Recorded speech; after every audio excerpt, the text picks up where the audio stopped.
shout out to Rocket Waffle 115 for inspiring this video. Also, sorry if I sound sick, it's because I am. World at War Verrückt was the introduction of 4 classic perks: Juggernog, Quick Revive, Speed Cola, and Double Tap. These iconic abilities, along with the implementation of power, traps, and the moving box, really showed the massive leap from Noct. And these 4 perks would return in the following 2 maps of the game, as well as the 2 launch maps of Black Ops 1. The game mode was well balanced over these 4 perks, as with the update to Quick Revive and Solo, each one served a purpose. Jug was for more health, Speed Cola was to reload quicker, Quick Revive was to revive your teammates faster, and Double Tap was to output damage faster.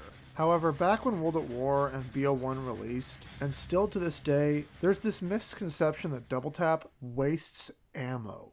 And on a very rudimentary level, I can understand how this idea got started, but let's clear it up. Double Tap increases the fire rate of every single weapon by 30%. That's automatics, semi-auto, and bolt action. It's most noticeable with automatic weapons, and when you're firing faster, you're quite literally outputting damage quicker. And when combined with Speed Cola, not having Double Tap versus having it could matter when you're in a close quarters situation. This idea that it wastes ammo because the gun shoots quicker is the same as if you said the Spitfire is worse than the MX-9 because it runs out of ammo faster. No, it runs out because it has a faster fire rate. And that's what Double Tap does. Helps you by shooting your gun quicker. But despite it not being true, this sentiment was very clearly placed in the developer's mind when it came to Ascension, their first DLC map for BO1. With this map came 2 new perks, PhD and Stamina Up. To ensure that players wouldn't just skip out on them in favor of the familiar, they had to make a sacrifice. As there was only 4 perk slots, the devs decided to remove one of the classic 4 perks, and Double Tap was the one to be left out, to encourage players to use one of the new ones they added. This, I think, is what started the downfall of this perk. It already had a less than stellar stigma attached to it, but it really highlighted how players didn't need it when given other options. It wasn't anywhere near the level of importance like Jug or Speed, and certainly not Quick Revive in Solo. And when Stamina Up and PhD gave much more notable and dynamic abilities, it's no wonder why Double Tap began to fall out of the players' minds. In Call of the Dead, players would always buy PhD for the Wonder Weapon, as well as on Shang, due to the close quarters nature of the map. And by Moon, there was no situation besides completing the Easter egg where players were going out of their way to buy Double Tap. It just didn't have the innate helpfulness of something like being able to run faster, or holding 3 weapons, or even locking onto the head. By this point, Treyarch knew that nobody paid Double Tap any mind. While it was one of the 4 OG perks, it had been completely overshadowed by Stamina Up and PhD, which Treyarch unintentionally did back on Ascension. It only drew more attention to the fact that it wasn't necessary. For Black Ops 2, things needed to change. Otherwise, the perk would become a complete waste. So for the launch of the game, they would do something they hadn't done before: update an existing perk, and made it go from an afterthought to one of the best perks of all time: Double Tap 2.0. When the perk says 2.0, they really meant it. Because in addition to the already existing increase to your fire rate, for all ballistic weapons, you do double the damage. Meaning, for every bullet you fire, it duplicates it. This was a game changer.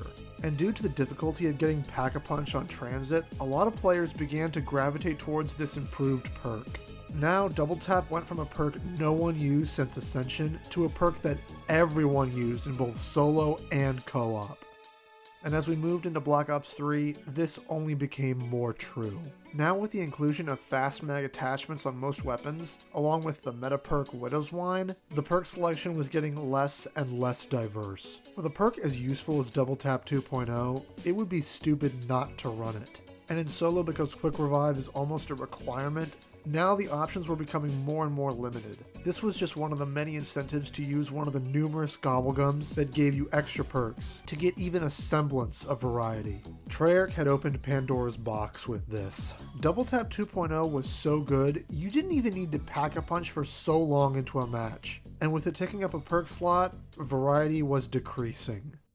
Black Ops 3 would mark the last time we would see this perk, because in Black Ops 4, a completely different mechanic was created to replace it. 2.0 wasn't a perk players bought for its 30% fire rate increase, they bought it for the damage boost, and the devs knew that. So the Pack-a-Punch was given a new kind of progression, as around every 5 rounds the zombie health would incrementally increase until it capped at round 35. The Pack-a-Punch was given an increase to your weapon's damage every time you packed it, and after the 5th pack, it would be maxed out. Lots of players disliked this, and called it tedious to have to keep doing this to get the most out of their weapons. But due to the fact that in order to get your double pack abilities on your gun, you have to repack until you get the one you want anyways, along with as you reach the zombie health cap, the max damage guns have longer and better killing potential than any game before it. Because of this, it offers more variety in the gameplay. Double Tap 2.0 wouldn't have worked in a game with these kind of mechanics, and the devs knew it, as they designed it that way. Cold War would also not see Double Tap return. However, there would be a streamlining of the Pack-a-Punch upgrade system. The only positive I can say for the balancing of this game was the reduction of 5-pack levels to more expensive 3, along with showing the level on screen, making the strength of the weapon more visible. As Cold War also contained a health cap system, the Pack-a-Punch tiers and weapon rarity levels, the devs were taking the idea of making more and more ways to have the player do more damage through new mechanics. While the Pack-a-Punch was streamlined, the rarity levels were just as, if not more tedious than packing 5 times, as it used a different currency, salvage. Having a perk like Double Tap 2.0 in a game with so many ways to increase your damage would be completely redundant. And this is the main reason why Double Tap has disappeared from zombies. Because the original purpose of it wasn't ever something the players really needed, and the one thing they added to make it usable was better suited for other aspects of the game. As long as pack tiers exist, or weapon rarities are brought back, I don't see Double Tap ever showing up again. It might be one of the OGs, but it wasn't ever a necessity. And that's why it disappeared.